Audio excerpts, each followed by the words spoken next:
It is Free for All Friday here on the Council of Trent podcast. I'm your host, Catholic Answers apologist and speaker, Trent Horn. On Monday, Wednesday, we talk apologetics and theology. On Friday, we talk to Matt Fradd, and I offend him with my Australia voice. It's like if you talk like another racial minority, that's like you'll get canceled. But you're not canceled if you talk like another geographic area of the world. I don't know. I think it's because I'm white. I think that's the difference. Yeah, so yeah, you're like the if oppressor. I came from, say, like just up the road, like Papua New Guinea or Indonesia, and looked different from you, then it wouldn't be okay. But people attack Elon Musk, and I hate seeing an African American being berated so much like that. Nice. So today you're on Free for All Friday. Free for All Friday, we talk about whatever I want to talk about, all kinds of fun stuff. I am here in Steubenville, Ohio. Just got finished recording an episode of Pints with Aquinas. I wanted to do a free-for-all with you, and the title of today's episode, very simple, is Matt Fradd the Catholic Joe Rogan? I just want to know why you... I just love that you do pints. I just want to talk about you doing pints and how it's changed, and you've reached so many people, man. It's crazy. Yeah, thanks. I'm a big believer of the good borrow, the great steal. So pretty much everything I do, I steal. So I have a Catholic lo-fi channel because I thought, where did that come from? I saw during COVID that lo-fi girl channel I listened to a lot and I loved it, and I thought I would love to do something like this. Earlier I saw Joe Rogan and just loved the idea of long conversations and so stole that. Right? Well, it's great because Pints. So when did you? Because Pints you started like what, 2014? It's been a while. It was pre-Trump. I started Pints with Aquinas to get more credit for a master's degree I was currently undergoing. I remember I released the first 7 or 8 episodes and I never told anybody about it because I was just doing it, as I said, to get more credit. Yeah. I could probably name on one hand the Catholic podcasts I was aware of. There was Catching Foxes, there was Father Mike Schmitz, I think Mark Hart had a show. There was Catholic Stuff You Should Know was one of them. But that was really it. And so I started it back then as an audio podcast. Yeah. And so there you did it audio, and because it was for class, you really were focused on the Summa, basically going through the Summa. And then it grew from there. And I had a friend suggest the worst name ever. I said, I want to do a podcast based on Aquinas because he talks about everything. And he thought he had a great idea. He's like, what about the Aquinas Return? What? Exactly. Wow. He's like, it's kind of like tennis where you hit it to him. And I hung up on him because it was the worst idea. And I've never spoken to him since. But I like Pints with Aquinas because I love that Latin phrase in vino veritas. I love having a good conversation about important things over a glass or two of beer or wine. So that's where the idea came from. And then when we started getting into video, I was trying to... when did that start? That was about 3 years after. I was trying to stay close to the Summa. I liked that I was doing that. And so I said, well, let's call this something different. Let's call this The Matt Fradd Show. Right. And I was doing it out of a professional studio somewhere in North Atlanta, but I was only doing 1 a month, and I was enjoying that. And then it occurred to me that this was just getting way too confusing for people. Totally. It's like, that's what's great about Catholic Answers. What do? We give answers to Catholics. Right. It's just simple. If it's confusing in any way, shape, or form to you, you can be sure it's confusing the hell out of everybody who isn't you. So I just thought, let's collapse these into one brand, since on the Matt Fradd Show, we often talk about philosophy and theology and Aquinas anyway. And so that's kind of how Pints with Aquinas has morphed into what it is today. Aquinas is almost like a catchphrase or like a pseudonym for like philosophy in general or thinking. Well, it's just funny because you start it, you want it to feel like you're sitting around having a pint, you're reading the Summa, but now you really are like, it's like sitting around having a pint chatting. Yeah. And it's all kind of like in the background. And I love it so much. I really enjoy doing this. Like what you said in my podcast, that you do this for fun. Yeah. This is what I do for fun. I don't want money to buy a yacht or a whiskey collection. Like if I could do anything, it would be like get other people to come in and chat with them. And it's so much fun. So yeah, I think the big turn for your podcast though came with you doing the long form discussions, because there's an art to that. I don't know very many people that can... I'll be honest with you. It's funny. People ask me, what Catholic podcasts do you listen to?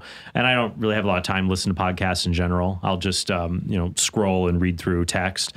But when I try listening to podcasts, and I usually like one person who talks to me about stuff, and they're just like teaching me almost, or they're talking to me. And a lot of my episodes are like that. It's like me just talking to the camera. Yeah. And I like that.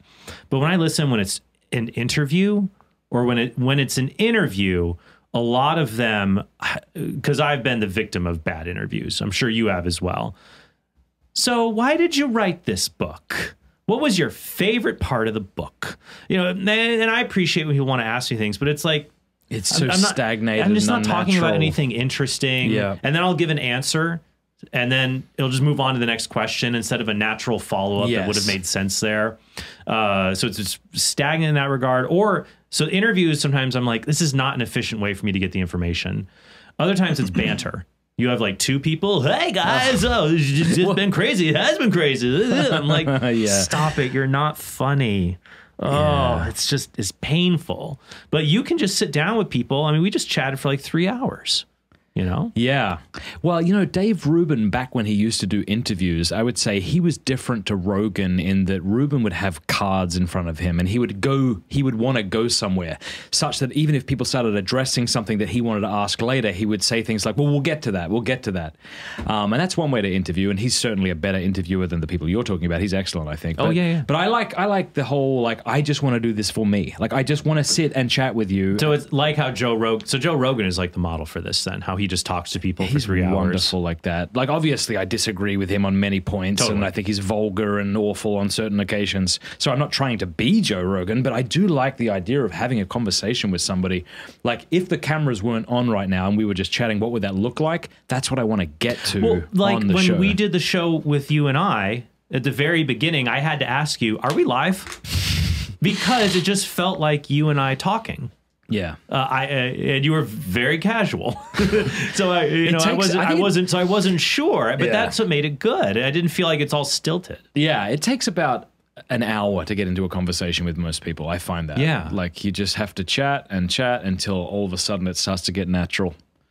Yeah. But, so what's your goal now? Kind of moving forward with are you just going to kind of keep things as they are? Or do you want to grow in other areas? I don't have any plan. I wish I did. I wish that I had a like what you plan. have. I like doing this. You know, there's part of me that would like to get 1 million subscribers so I can get the next trophy. That's the next trophy after 100,000. 1 million. Not 250, not 500. It's 1 million. So I like that idea. It's fun. But yeah, I don't really have a plan. Who would you love to have on the podcast that you haven't had yet? I would like to have Jordan Peterson. I'd like to chat with him. I would like to ask him, what's it like having all these different religions vying for your allegiance, like wishing that you would finally Matt, become... they're like lobsters crawling out of a tank, and I tell them you need to clean your room. Like, wait, what's going on here? Wait, what? I think I'd like to have him on. Yeah, okay. I'd like to have, but I like having people in studio. So there's been options to have folks on, but they can only do it distance, and I choose not to do that. Yeah, sure. Because I know for a lot of these like debates or things like that, sometimes a lot of times it's really only feasible. That's right. That's the difference. You know. But I agree with you. Actually, when it comes to debates, I've been really pushing hard lately to try to set up events where I am in person with people. To be able to do that, like that's why I really enjoyed when I went, like my conversation with Alex O'Connor at Capturing Christianity, or my debate with Ben Watkins at another Capturing Christianity event, another one where I filled in. It was just nice to be in person. Yeah. And we missed that. And so I think we got a great setup here being next to Steubenville for that. I'll definitely be doing that. So we got a brewery starting. We have a cigar lounge starting next month on 4th Street. Wait, you're starting a brewery? I'll be probably investing in a cigar lounge and becoming one of the owners. I might invest in the brewery. What's great about Steubenville is you can buy a house for the price of a VCR, and people start businesses in buildings that don't cost much more. So I might be investing in a couple of these, and if I do, I would love to fly you out and guests out to do debates. Because here's the thing, even in-person debates that I watch virtually are more exciting. So when Jimmy Akin debated Bart Ehrman, the fact that I knew it was in person, that there would be a live crowd, that's a lot more exciting to me than watching a side-by-side Skype debate. Right, yeah. Well, so you might build out something to like be able to host events like this? I wouldn't build something out, but I would use their facilities to then film in those locations. Well, you are not at a loss for empty buildings around here. Nope. To go and find things. Like when I drive through, the town has its charm for sure, but other parts of it remind me of like Beirut or... It's definitely a rundown, broken down town. Yeah, where people wear their pajamas to Kroger. and that kills me. You know what's funny? When you wear pajamas to Kroger in Steubenville, you're a victim of economic blight. If you wear pajamas to Kroger in like the rich part of Dallas, it's just because you're an entitled soccer mom or something. Funny. Like, think of it. I mean, there's people like, those like moms who wear juicy pants or something and go to Whole Foods in their suburban neighborhood. So it's almost like we've got the two people with sweatpants. Right. One's okay, one's not. Who's trying to be who? I said to my wife recently, and I've shared this in the podcast before, about how like these people, like I need to view them with love, like St. Francis loved the lepers. And she's like, wait. In your imagining, you're St. Francis? And yeah. Oh, I see. Yeah, all right. She's like, Matt, you wore your pajamas to Kroger yesterday. Oh, I knew it. I can't believe it. Come back to bite I have me. tasted my own medicine and it is bitter. Victoria Bitters. Well, great. Well, I'm super excited. Thanks for stopping by today, ever so briefly, to share about Pints. And yeah, I don't know. Is there anything else you want people to know just about like why you're doing what you're doing and what your goals are kind of with it? I don't really have goals. I have no plans. I just want to interview people who are interesting. Like if I could choose someone who's super brilliant but not a great conversationalist, or someone who's a great conversationalist but might be a bit of a dullard, I would choose them any day. Like I want the fun conversation. Like there are certain people like Dr. Hahn. If I ask him a question, he could speak coherently and brilliantly and entertainingly for 25 minutes. Right. Without needing to be interrupted. And that's fine. I love having him on. But I also love the conversations with people like Peter Kraft. We're going to have him back on the show in September if he's still with us. Every time he's on my show, I'm like, he's got to be dead by next year, right? And he keeps going. He's like 87. So I'm going to keep having him on until he can't come anymore. Yeah. He's got more energy than me. But like he's different. Like he answers in sound bites and then we just both sit looking at each other and I got to think of the next thing. So I just love having good conversations with people.